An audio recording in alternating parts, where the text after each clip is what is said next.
Good morning, and thank you, Mr. Marshall, for the opportunity to create this presentation. I want to discuss something that I believe is critical to the future of online higher education, the strategic importance of institutional accreditation over programmatic accreditation. As educators, we face a choice about how we position our institutions and, more importantly, how we serve our students. This presentation will demonstrate that institutional accreditation isn't just about another compliance requirement, it's a fundamental commitment to educational excellence and student success. Here's what we'll cover today. Objective 1. We'll distinguish between institutional and programmatic accreditation. These terms get used loosely, but they represent fundamentally different approaches to quality assurance. Objective 2. We'll examine the actual processes, the steps, the timelines, and the requirements. Understanding the mechanics helps us understand the implications. Objective 3. I'll present my position on why institutional accreditation is superior for online universities. Objective 4. We will analyze the implications of what happens when you choose one over the other. What are the consequences for students, for institutions, and for the market? Objective 5. We'll look at the practical outcomes. How does this affect recruitment? How does it affect program expansion? How does it affect institutional reputation? By the end of this presentation, I hope you'll see why institutional accreditation is the strategic choice for online universities. Let me start with a definition, because precision matters. Accreditation is a peer review process through which an independent organization evaluates whether an institution or program meets established quality standards. Notice the key elements.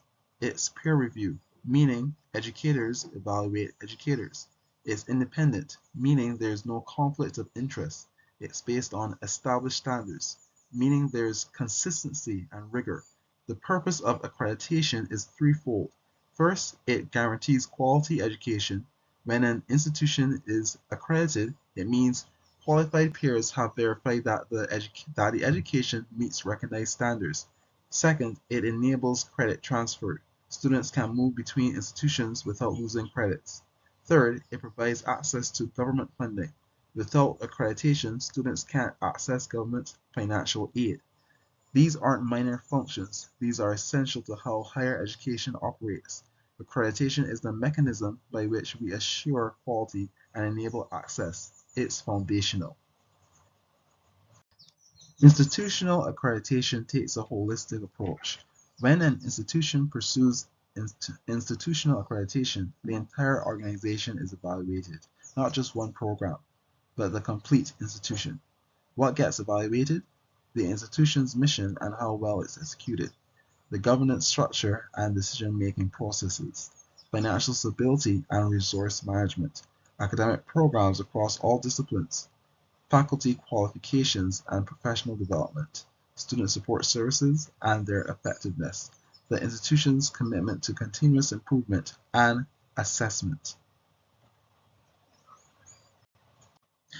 Programmatic accreditation is narrower in scope and different in purpose.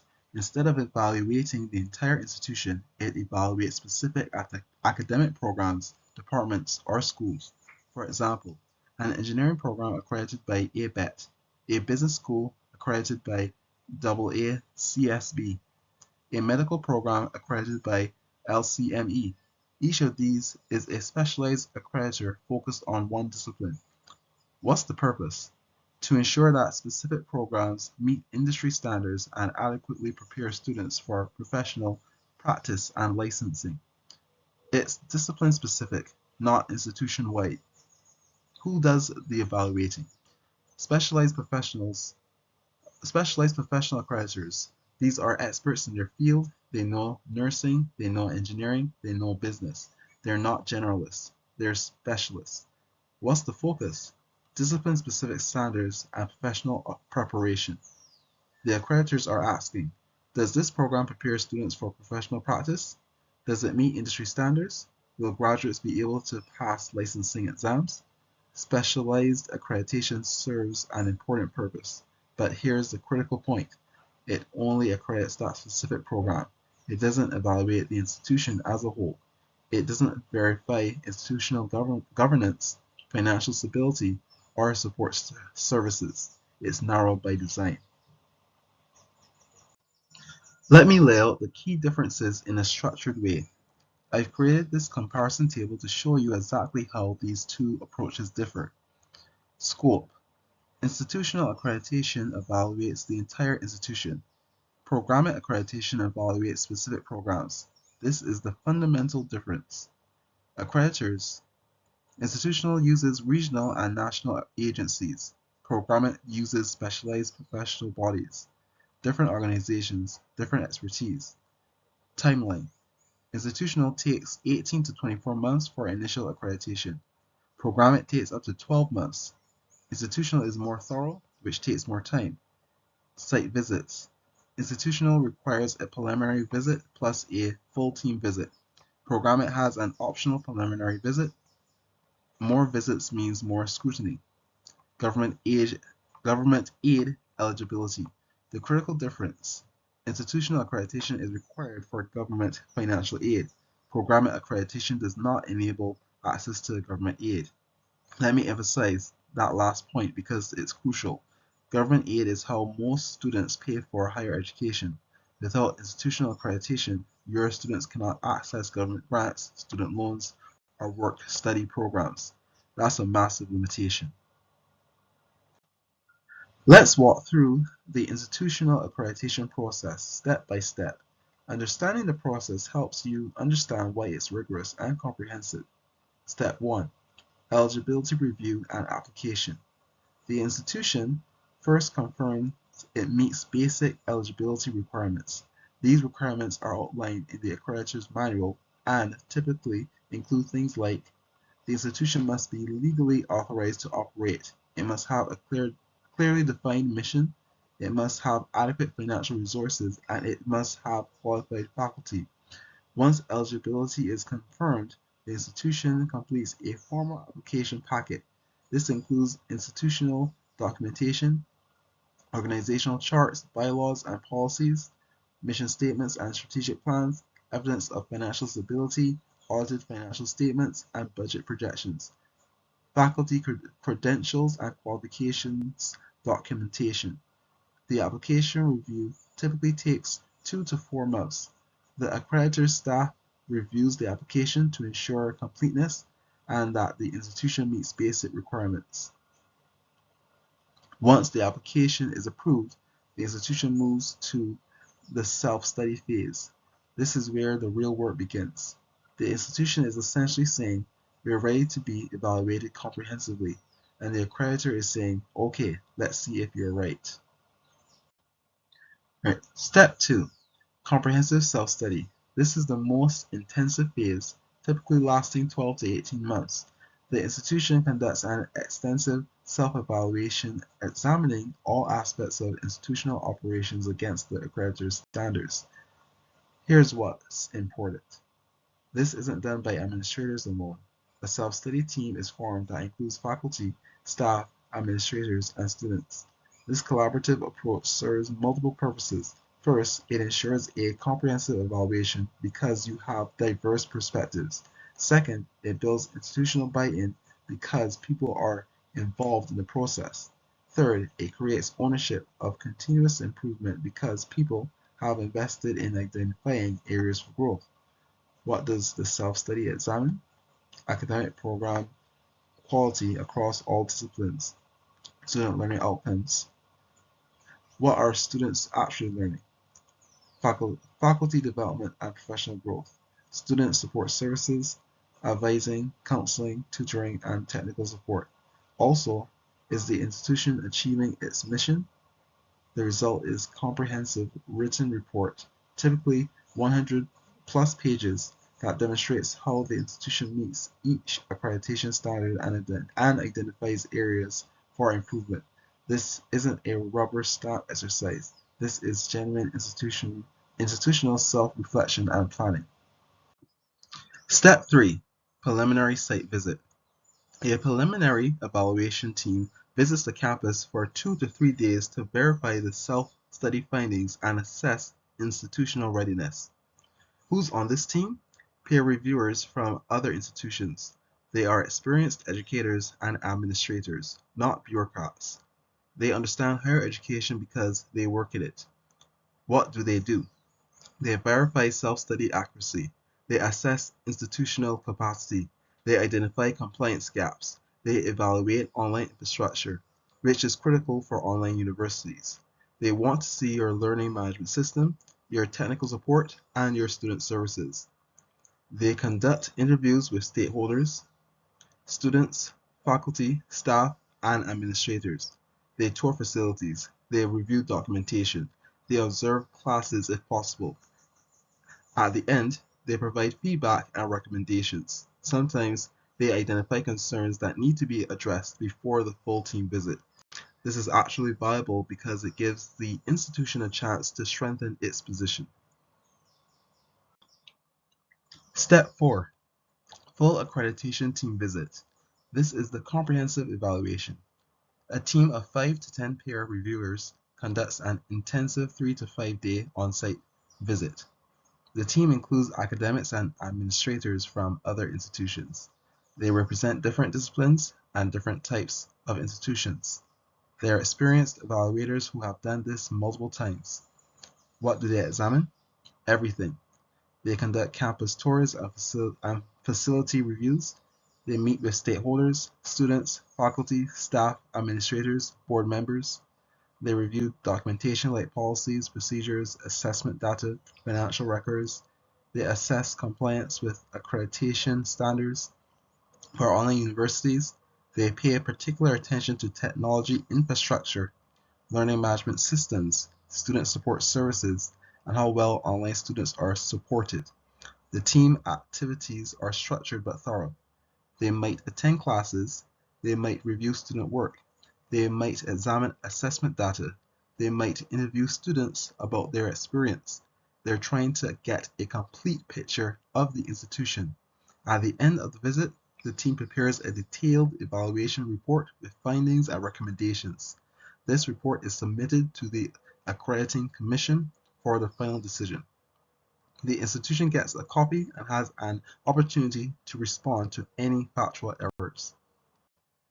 Step 5. Commission Decision and Accreditation Award. The Accrediting Commission reviews the evaluation team's report and makes a final decision. There are 3 possible outcomes. First, full accreditation. The institution meets all standards and receives a 10-year accreditation award. This is the goal. Full accreditation means the institution is in good standing and can operate without restrictions.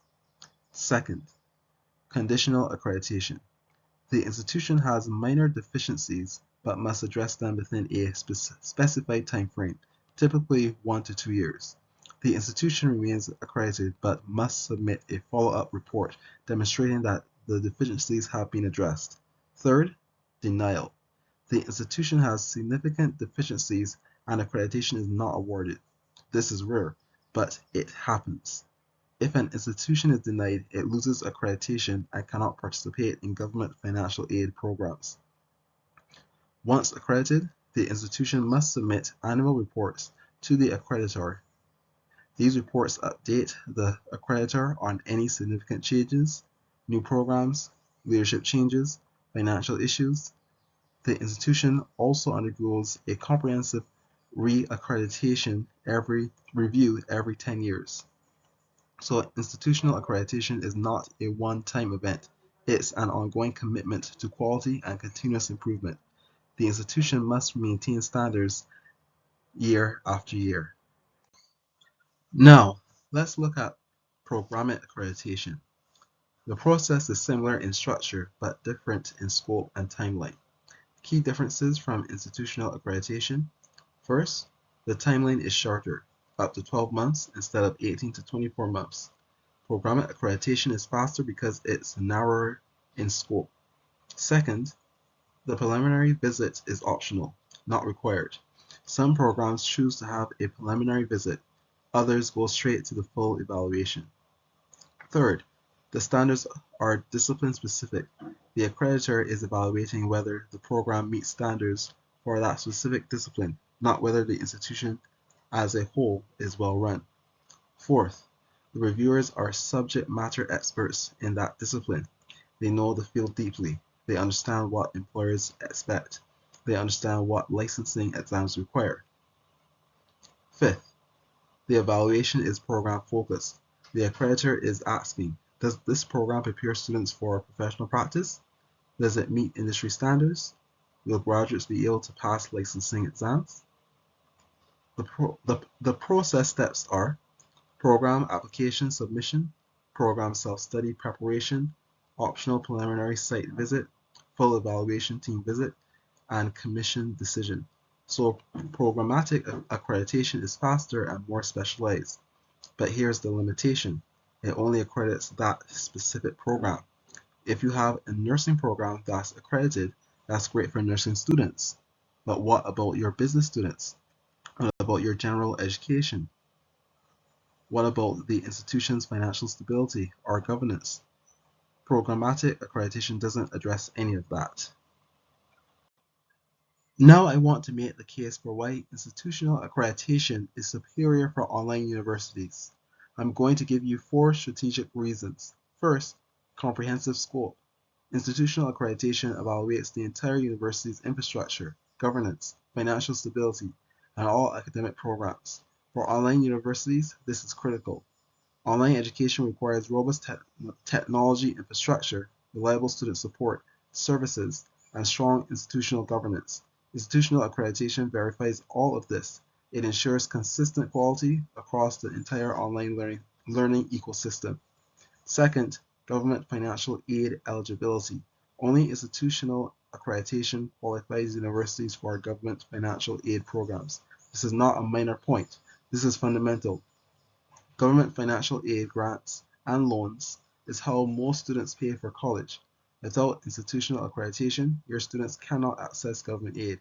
That's a massive competitive disadvantage.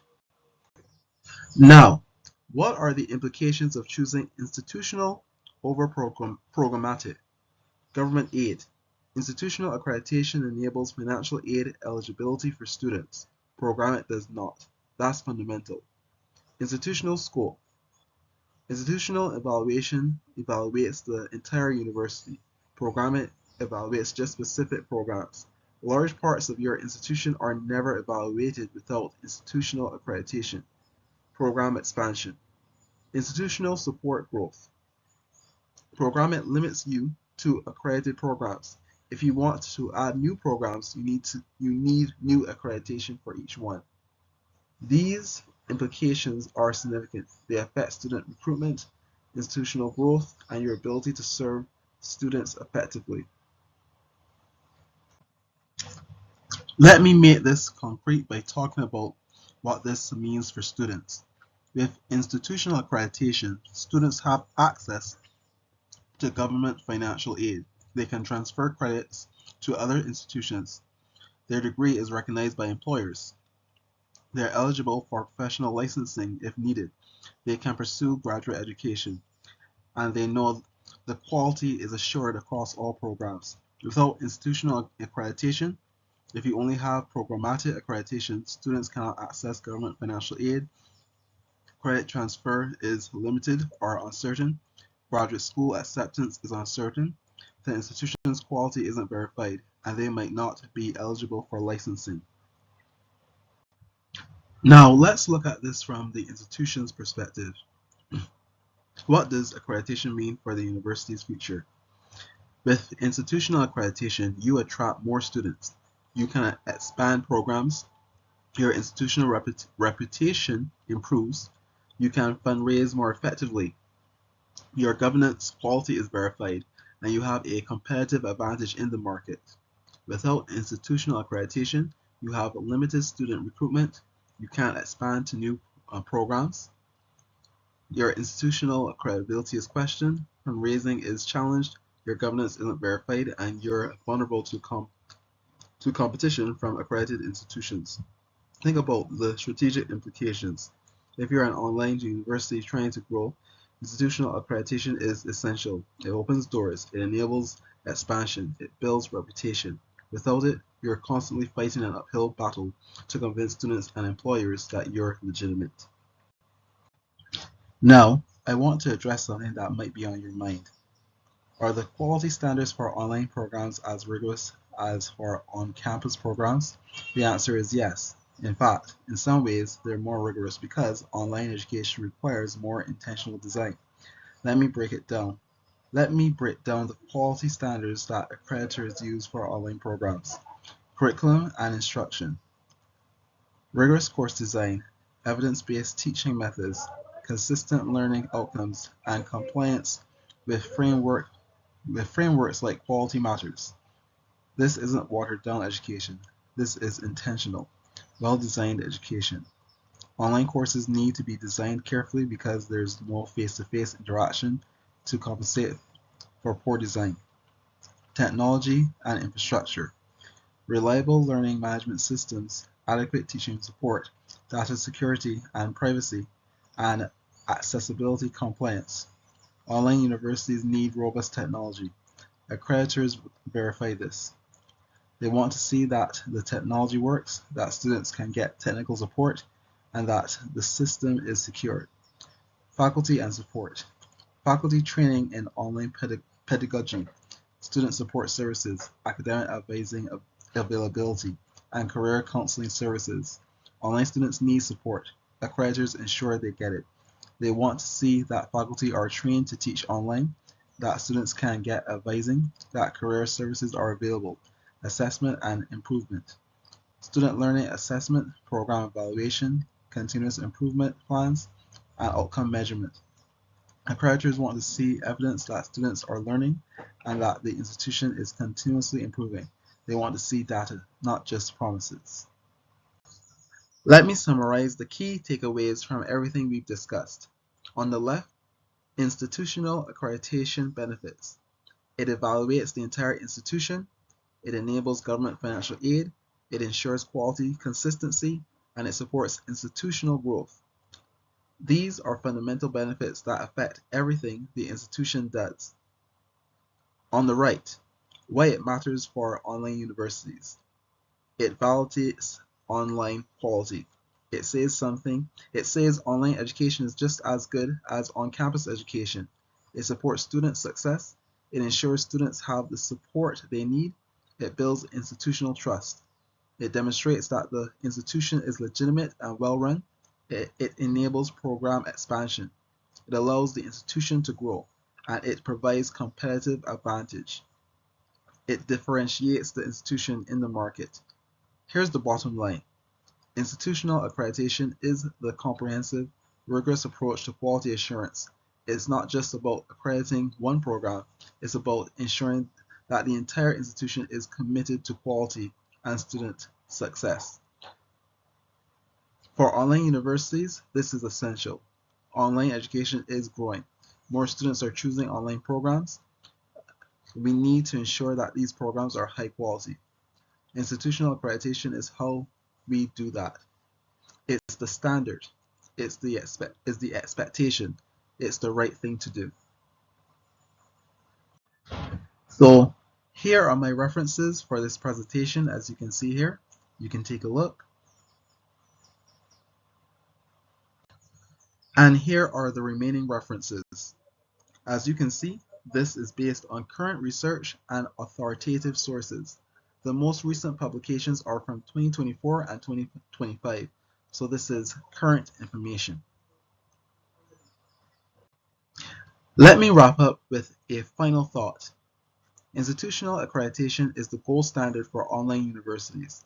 It provides comprehensive quality assurance, enables student access to government financial aid, ensures consistency across delivery methods, and demonstrates institutional credibility to employers, students, and the broader educational community. By pursuing institutional accreditation, online universities commit to excellence. They support student success. They establish themselves as legitimate, high-quality educational institutions in an increasingly competitive online learning marketplace. I know accreditation can seem like just another bureaucratic requirement, but it's actually fundamental to ensuring that our students get the quality education they deserve. It's about accountability. It's about continuous improvement. It's about putting students first. Thank you for your time and attention, and I hope you have thoroughly enjoyed this presentation. Thank you again.